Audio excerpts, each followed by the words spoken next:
podcast Binge Audio.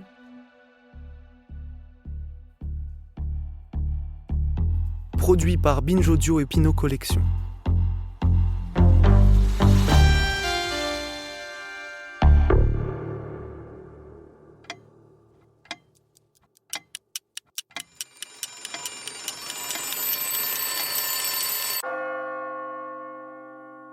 Onkawara, 29 771 jours.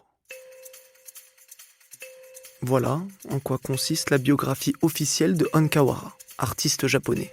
Il y a de quoi être perplexe. Moi j'ai pas compris perso. 29 771 jours, c'est-à-dire, en y regardant de plus près, les œuvres de cet artiste sont autant de chiffres accumulés pendant près de 50 ans.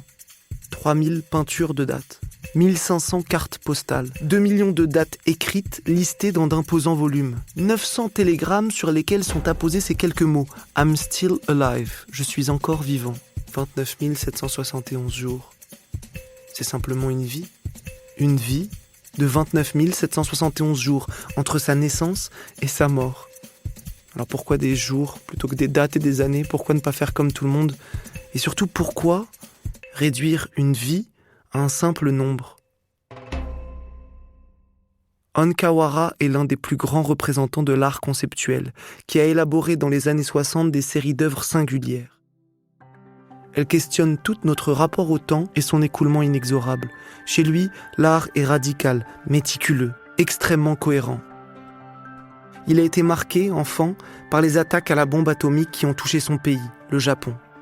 Ses premiers tableaux en portent les stigmates. Mais rapidement, il semble comprendre que la figuration, c'est-à-dire la représentation du réel, n'a plus aucun sens pour lui. Il fallait remettre sa vie au centre de son travail artistique, dégager les émotions, soulever des questions existentielles par la répétition de formes a priori simples, donner une idée de notre fulgurance et de notre présence. Bref, il fallait remettre les pendules à l'heure.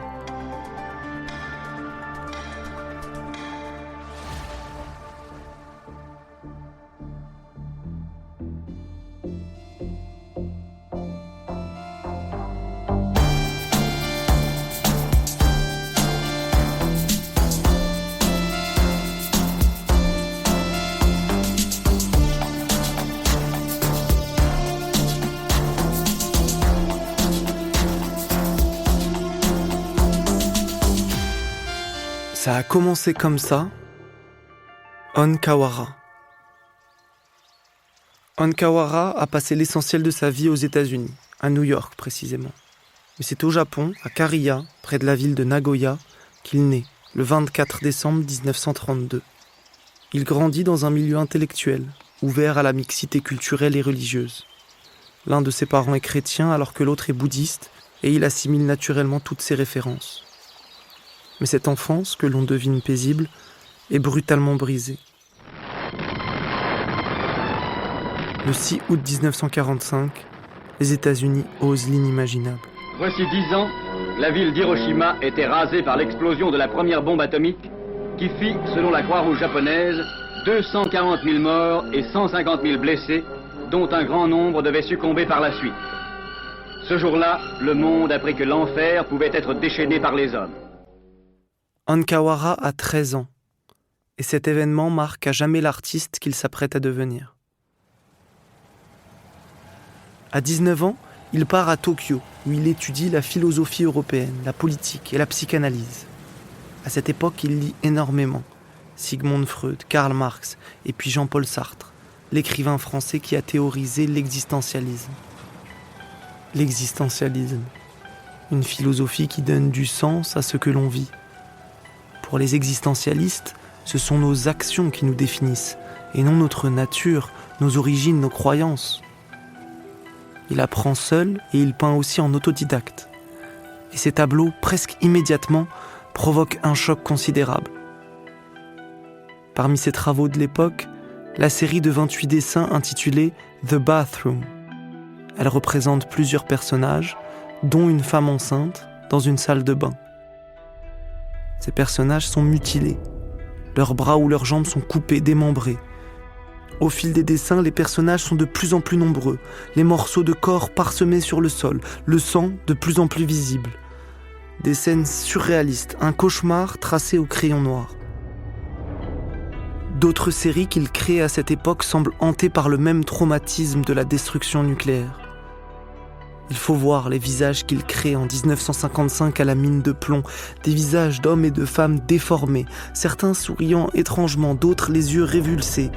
Ils sont peut-être des fantômes, ou peut-être des morts. Onkawara veut éveiller les consciences, remuer sans doute les vivants.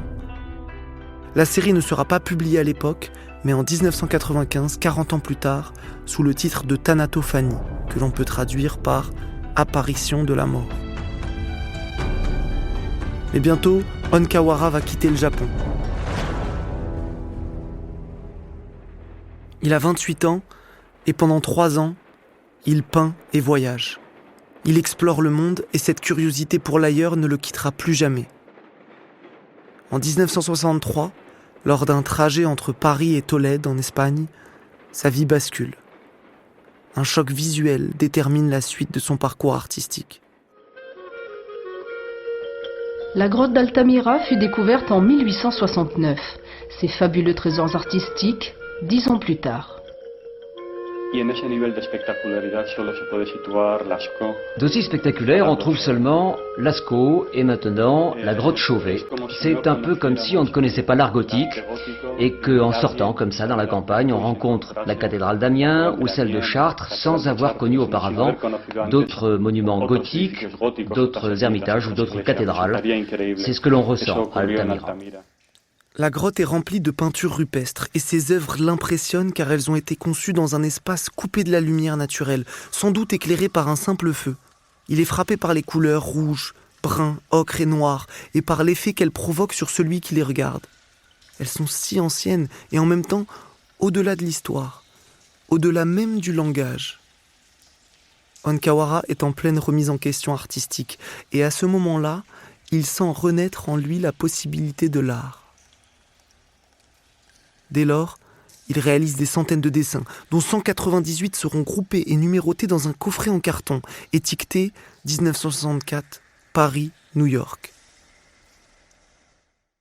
Et c'est à New York que Onkawara finit par s'installer 1 an plus tard.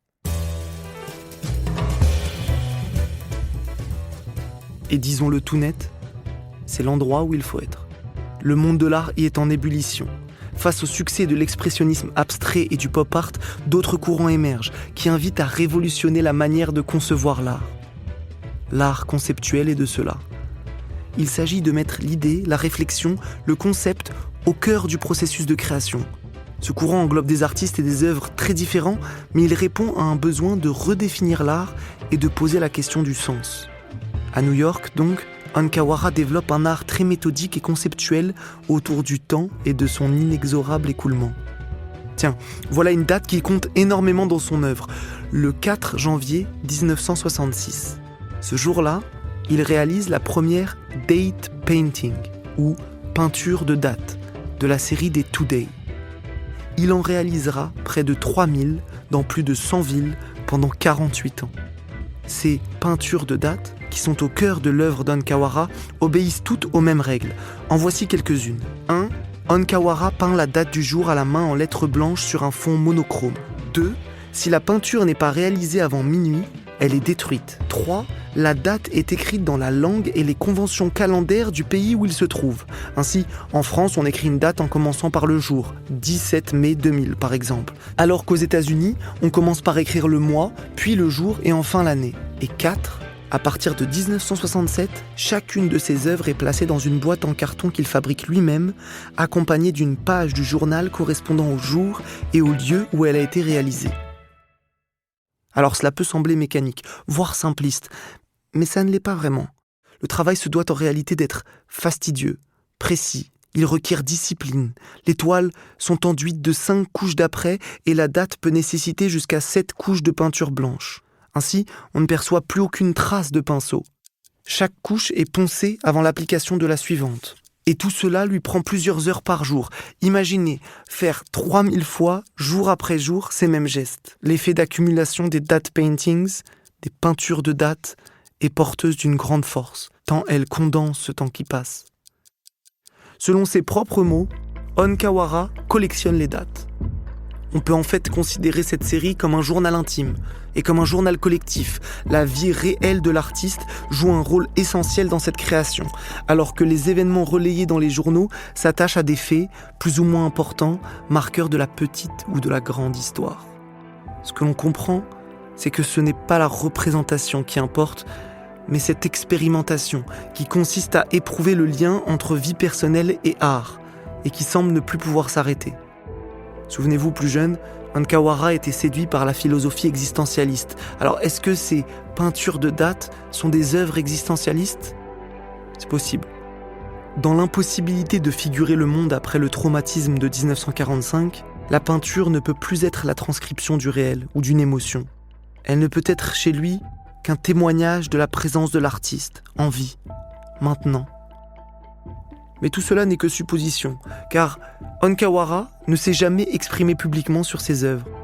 En fait, il n'a plus jamais donné d'interview après 1965. Il a choisi de ne plus commenter son travail, de ne plus assister au vernissage, de ne plus jamais être photographié. Il a ainsi éliminé toute incarnation de son œuvre. Il entame bientôt d'autres séries, qui poursuivent ce travail méticuleux. Ainsi, avec la série I Met, je rencontre, il référence la liste précise des gens à qui il a parlé dans la journée. I Got Up, je me réveille, est une série de cartes postales, envoyées chaque jour entre 1968 et 1979, indiquant l'heure à laquelle il s'est levé. Le destinataire est un ami ou un professionnel du monde de l'art. L'historienne Lucy Lippard reçoit donc, par exemple, une carte le 31 janvier 1970 qui indique que Hankawara s'est levé à 18h15. Plus troublante, la série I Am Still Alive, elle, démarre lorsque Hankawara envoie un télégramme sur lequel sont écrits ces quelques mots. « Je suis toujours vivant ». Les premiers télégrammes de cette série feront partie de l'exposition d'art conceptuel qui se tient en 1970 au MoMA, à New York. C'est un événement, et l'artiste, à partir de cette date, commence à être connu internationalement. Il crée alors l'œuvre 1 Million Years, 1 million d'années. Une création vertigineuse nous faisant éprouver de manière concentrée, évidente, notre présence au monde et peut-être aussi son côté dérisoire. Le principe est le suivant. 2 millions de dates se succèdent méthodiquement dans 2 ensembles de plusieurs volumes produits par l'artiste. Intitulés respectivement 1 Million Years Past, passé, et 1 Million Years Future, chacune de ces œuvres se compose de 10 classeurs, contenant au total 2000 pages de texte. Les années y sont répertoriées à raison de 500 par page, en 10 colonnes et 50 rangées. Les volumes qui composent Past répertorient 1 million d'années dans le passé, jusqu'en 1969, l'année précédant le début de sa réalisation. Et l'œuvre est dédiée à tous ceux qui ont vécu et sont morts. La série Future, elle, commence en 1999 et s'arrête 1 million d'années plus tard. Cette série, elle, est dédiée à celui qui sera le dernier. Jusqu'ici, la majeure partie du travail d'Hankawara se concentrait sur une unité de temps qui nous est très familière, le jour, la journée. Avec 1 Million Years, il oppose le jour à une mesure du temps passé et futur presque inimaginable. Et il ne va pas s'arrêter là. En 1993, il élargit ce projet en y intégrant des lectures publiques et des enregistrements à travers le monde qui vont permettre à l'œuvre d'être conservée, puis perpétuée. 165 AD. 49,166 AD. 49,167 AD. 49,168 AD. 49,000. Hankawara a défini quelques règles. 2 lecteurs apparaissent en duo. Une personne s'identifiant comme homme lit les années impaires et une personne s'identifiant comme femme lit les années paires. Les lecteurs ne se conformant pas au genre binaire peuvent choisir quelle série d'années ils souhaitent lire. Les dates sont lues toujours en anglais.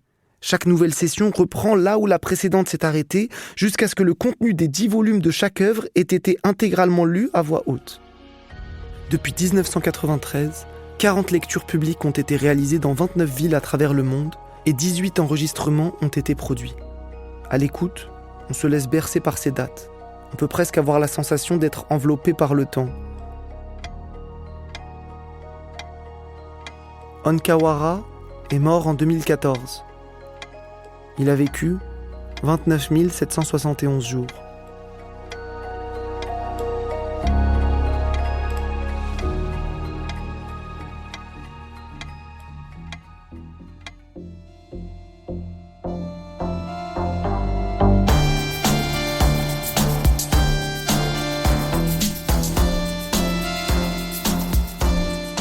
Ça a commencé comme ça est un podcast Binge Audio, Pinot Collection, écrit par Caroline Alazi, raconté par moi-même, Younes Boussif. Prise de son, Paul Berthiaud, et réalisation, Elisa Grenet.